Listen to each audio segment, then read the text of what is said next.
So I was already in pain, but after taking the thumbnail for this video, I can't feel my back anymore. Hello beautiful bookworms, my name is Katarina and welcome to my channel. And today I am going to be doing my April book haul for you guys. And first of all, I just want to say, I know that you guys saw my thumbnail. I know that you guys saw that I have a lot of books to haul today. So first and foremost, these books were gifted to me because April was my birthday month, and as such, people that actually know that I prefer books to other sorts of gifts have given me books, so that's why I have so many.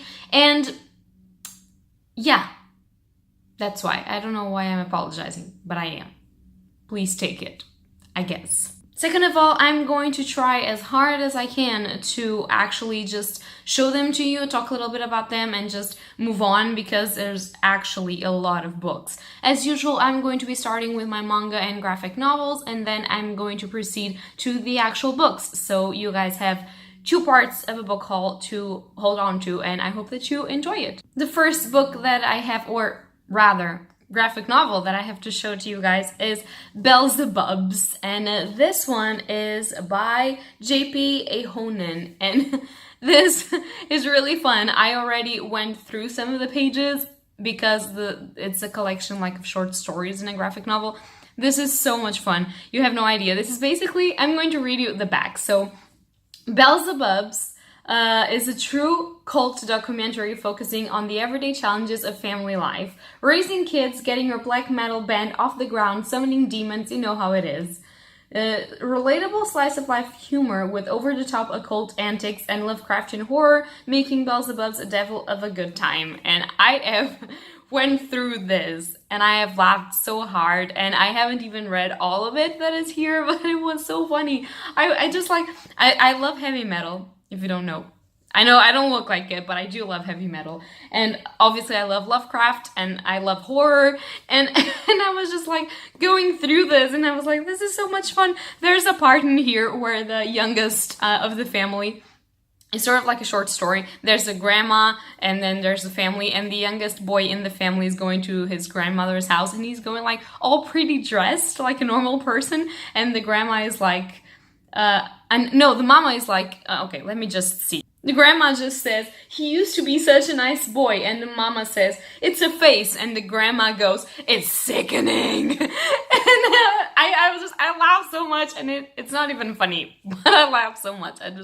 I'm going to have such a great time. And this is such a short graphic novel. It's just so fun. Okay, so the next one that I got is a manga, and that is Sula Rune, The Girl from the Other Side, Volume 6, and this one is by Nagabe. And as you probably know if you've been here on my channel for a while, I have read the other 5 volumes of this. This is basically the story of the inside and the outside, 2 parts of a place, and basically on the outside people are cursed and they look like this, and on the inside, people look like normal people. And this is about a child and a cursed supposed demon. And we are understanding the role that this child plays in all of this dynamics. It's really interesting, very heavily middle-age inspired, and really, really interesting, very nostalgic, actually very sad at times, but it's a really beautiful manga, and it's also pretty short, and I absolutely loved it. So the next 3 mangas that I got are from a series that I've been hyping up a lot on this channel, and that is Children of the Whales Volume 7, Volume 8, and Volume 9. First of all of these covers are beautifully amazing. Second of all, Abi Humeda, which is the author of this, does all of the art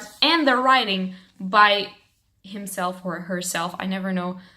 I should know if these are men or women, but the names, it's just, I should make my research, but I didn't. I'm very sorry. And third and foremost, this is a beautiful sort of Ghiblish-like feeling story about this sort of floating sand boat where there are these people that are supposed to be exiled from society that live really, really happily until society comes and tries to kill them, and they have no idea why, because there's been generations and generations of people living there that have no idea who they are and why they are being hunted from other people. And this is really interesting. If you like any Ghibli movie, you would love this. Children of the Whales is just one of the greatest things that I've been reading, and each of the mangas end with such sad and such strange plot twists, and I really, really enjoy them. The next 2 mangas that I got are novelty, so I'm going to talk a little bit more about those 2, and these are Fire Punch Volume 1 and Fire Punch Volume 2. This one is by Tatsuki Fujimoto, the story and the art, which again, I love these people that can do beautiful stories and amazing art. And this actually says explicit content, parental advisory right here. So this is a little bit gory for what I understand. I haven't read it yet, but if you don't like gory, sad stories and those sorts of things, which you know I live for, maybe don't go into this one. So Fire Punch is basically the story about this dude. He has some powers, I believe. He and his sister are orphans in a village, and so he discovers that he regenerates. So when the village is going through a winter and they are starving to death, he decides to just cut pieces of himself and to feed his sister and all of the village with it. But basically, there comes this guy. I don't really know a lot about this story, and you can tell. But there comes this guy whose power is to burn everything to the ground. So as long as there is something to burn, the fire that he sends out will keep burning it. And basically, that guy sees them as heretics because they are cannibals, in a way. And so he kills the entirety of the village, including this guy's sister. But because this dude regenerates, he's set on fire for eternity. Like, he keeps burning and regenerating. And I believe that is the story of him surviving this, because of course you have to get used to the pain of being burned over and over again, and going after this dude and having revenge on him. But there's some interviews in here. Like, I'm not understanding this manga, but I really want to, because you know about the dark and gory things that feed my soul. This is it. Then I got two beautiful graphic novels. One of them is The Crow, the special edition by James O'Barr, and oh my god, this is beautiful. This is again a story of revenge, but it's a very ancient story of revenge. This art is beautifully done. I absolutely love the Crow story. I love the movie. Whatever you say about it, I just love it.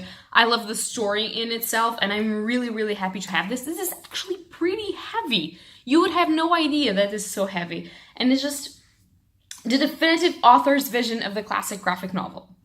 Like, ooh, it has a new introduction from the author. I had no idea. Sexy's back again. Okay, so I'm not going to spend time here explaining you what The Crow is. It's a really old story, so if you don't know it, where have you been? Go search for it. The next one that I got was a surprise for myself, because I had no idea this had already come to Portugal. It is in English though, because obviously it's not translated yet, or I don't even know if it will be someday, but I have the V. Schwab comics, the Shades of Magic comics, the Still Prince. I am so happy. Granted, I haven't read the Shades of Magic trilogy yet, because I only have Darker Shade of Magic and Gathering of Shadows. I want Conjuring of Light, which should come out in Portuguese this year, the end of this year, and then I want to binge read all of that. But I already want to have the Still Prince, which I know has something to do with a character from that series, so I can binge it further. You know what I mean? Do you know when you want to binge something? I want to binge the Shades of Magic series thingy. So I'm really happy, and this, I believe, is the entire bind-up of all of the 4... I should have done my research, but 4, I believe, comics that already exist in this. I don't know if she's going to put more out. I believe so, because there's a 1 in here. I don't know. But Victoria Schwab, we all know it. Okay, so the rest of the people that play a part in this are Olimpieri, Angiolini, and Steen.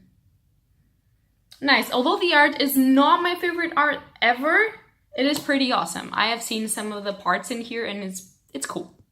Now for the books, and firstly I want to show you some of the more known books in this haul, so you can scream with me when I show them to you.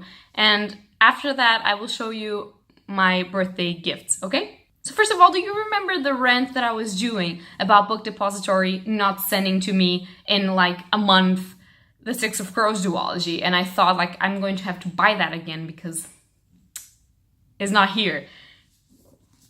It arrived! Okay, so this is Six of Crows, and this is Crooked Kingdom, Kingdom by Leigh Bardugo, and I don't need to explain what this is. This is Grishaverse. If you don't know what this is, just go onto YouTube, and everyone and their mothers are going to explain to you what this is, so I will proceed. Then I have two more Robin Hobbs, which is Royal Assassin, and Assassin's Quest, okay, that was a brain freeze. And these are book 2 and book 3 on the Farseer trilogy, which is the first trilogy in her Realm of the Elderlings series, which I'm trying to collect. But these beasts, I mean, they are gorgeous, and the touch is like old parchment, and the covers are beautiful, but they are beasts of books. Like, how am I going to read this? But I love.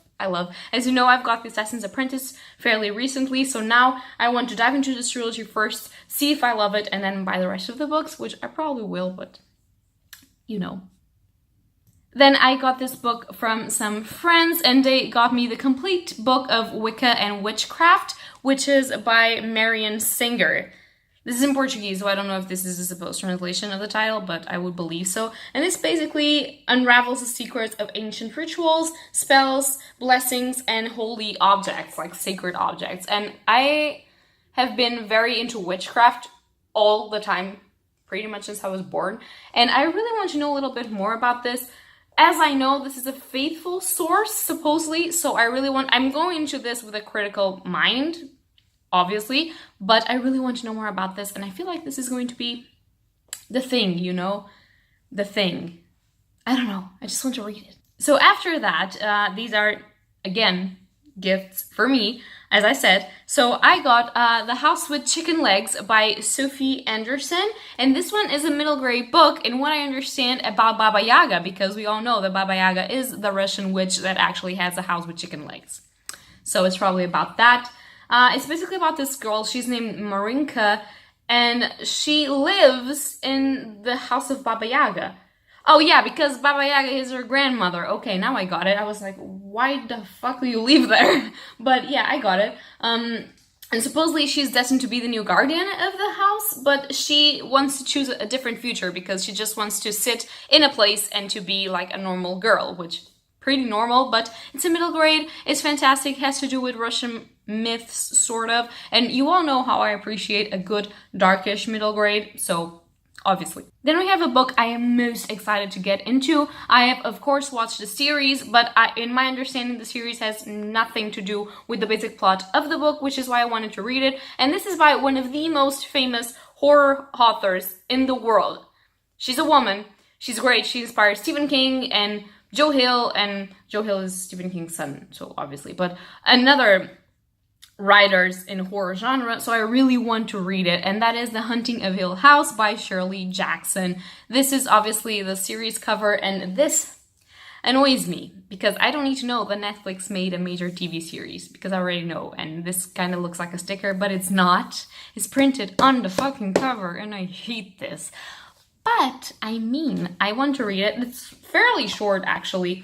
And this is basically about this occult specialist that goes to a hill house, and he wants to prove that supernatural things exist. He has an assistant, he has the heir of the property, and he has this girl that has experience with poltergeists. And why is my accent getting British? I have no idea. Sorry. And he wants to do some experiences, but after that, it's kind of they have to survive the house, and I feel like that's going to be awesome, because I feel like that's kind of the inspiration for all of the, Amityville house, although the Amityville house was a thing in reality, supposedly, but it's kind of inspiration from this. I don't know.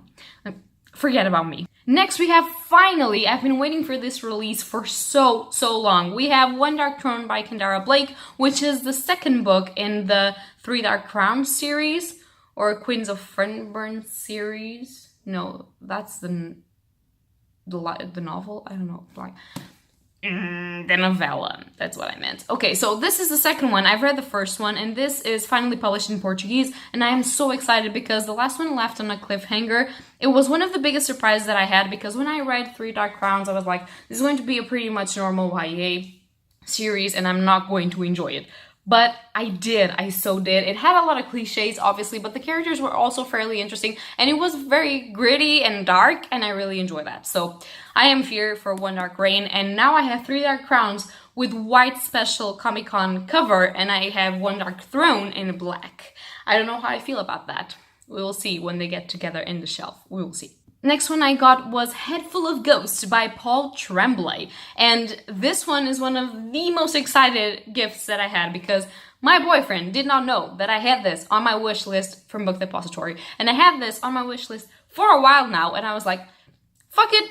I'm going to find a way to ask someone to buy this for me because I really want to read this. And when it was my birthday, he was like, I bought you a book that we never talked about. So I think that you don't know anything about it. And I was like, what the fuck? And then I opened this and I was like, oh my god, it is translated in Portuguese. You bought me the book. I was like, you're saying this, it was terrible, but it was indeed my reaction. So this is basically about this family that basically the daughter starts to sign acute schizophrenia, but they believe that because they're very poor, a priest proposed to do a live show for an exorcism and they will be paid and they will be on TV, and they accept it. And that has dramatic consequences for the entire family. And then we hear this 15 years later after the success of the show and a tragedy that we don't know what it is, but it says here there's a tragedy. There is an author that goes to the younger sister of the main character who had to be exorcised, and that daughter, that sister, she's going to retell everything. So this is supposed to be the interview with that person and the book made out of that interview. It's about questions about memory, reality, science, and religion, and true nature of evil. After all, what ghosts hide in the ancient family house buried. You know, it's going to be awesome. I have a feeling that Paul Tremblay is being appealing to me more and more, so I have this feeling. Next, I have a very, very excited book, which is Wondersmith, The Fate of Morgan Crow? I don't know, this is in Portuguese, I'm sorry. Which is the sequel to Nevermore, which I read in Portuguese, and now I have Wondersmith in Portuguese. Finally, it's out. This is by Jessica Townsend. I don't know if I said it, but you all know what this is because this is one of the most read middle grade stories in BookTube right now. And I love Nevermore. By the time that I'm finishing this, I just finished it. By the time that I'm filming this, that's what I meant. I don't know how to speak. So I just finished Nevermore and I'm really excited to read Wondersmith. So it's probably on my TBR for the next month, maybe, I don't know, we will see. But I'm very excited. I'm not going to tell you anything about this. I'm just going to tell you that the things that people say that it's a story that gives you Harry Potter feelings, it is so true and you will love it so, so much. And it's just so beautiful. The next one that I got, I don't really know how this is going to be. I'm going to this open-minded, but very, very much afraid. And that is Good Omens by Neil Gaiman and Terry Pratchett. Again, what is this? I don't need to know this is going to be a Prime Original series with a sticker printed on the cover, because the cover already has the actors from the series. I'm fine. Okay, so from what I know about this is that doom or the end of the world or whatever is coming, and an angel and a devil don't really know, like they don't want the world to end. So they are searching for the Antichrist. Antichrist? Yes, which was apparently misplaced. And I feel like this is supposed to be a comic book, like very comedian feel, like you're supposed to laugh at this, but it's also supposed to question religion and science and everything. This kind of has stuff that I like, but I'm very concerned about the humor. I'm not an easy person in what regards comic relief. So I will see and I will tell you if I felt like this was fun or not. I hope so. I really, really hope so. But we will see. Although I'm very excited for the series because David Tennant. I have nothing else to say. And then do you remember when I told you? Story time. I told you in some videos a while ago that I pre-ordered Vengeful. Have you seen it in any of my book hauls? Nope, because it haven't arrived. A pre-order made in June of last year. It arrived this month. And I was like, the fuck? Well, that took you some time, but yeah, I have Vengeful by V.E. Schwab. At last, this is a sequel to Vicious. I'm not going to talk more about this because I'm going to be pissed that I haven't read this, and now I can't because I'm doing the Owls Readathon in April, so I can only read it in May. So maybe I'm going to read it in May, but I have already books that I want to read in May. I don't know. This will have Victor Vale and Eli Ever again, so that's all that I needed to know. Yeah, that's it. And lastly, the last book that I have, and yes, you can breathe. It's over. It is a very, very special book gifted to me by a very special friend, which is Harry Potter and the Philosopher's Stone in the Ravenclaw edition. I have the Ravenclaw edition, I'm a Ravenclaw, you know, you get why I'm so upset. Because I'm a Ravenclaw. And look, it's my house colors. I am a geek. Look at this, it's just, oh my god, it's just so pretty. I could tattoo this on my face. Maybe not on my face because this eagle is not really what appeals to me, but the owls and the wisdom and it's just so beautiful. You know what this is, so I'm not going to say anything else about this. One of the best gifts that I got for my birthday. Just that. Just that. So that's going to be all for this video. You are finally free. Go fly like a bird. I hope that you guys enjoyed it. And again, I am not trying to show off. It was just my birthday, okay? People like me, so they gave me gifts. That was it. So I hope that you guys enjoyed this video. If you have read any of these books, please no spoilers, but tell me something down below if you enjoy them. Or if you've got some books this month, just tell me which books they were. I just like to talk down below in the comments, so that's the thing. And I hope that you guys enjoyed this video. If you like it, leave a like or subscribe, and happy readings to you all. Bye bye!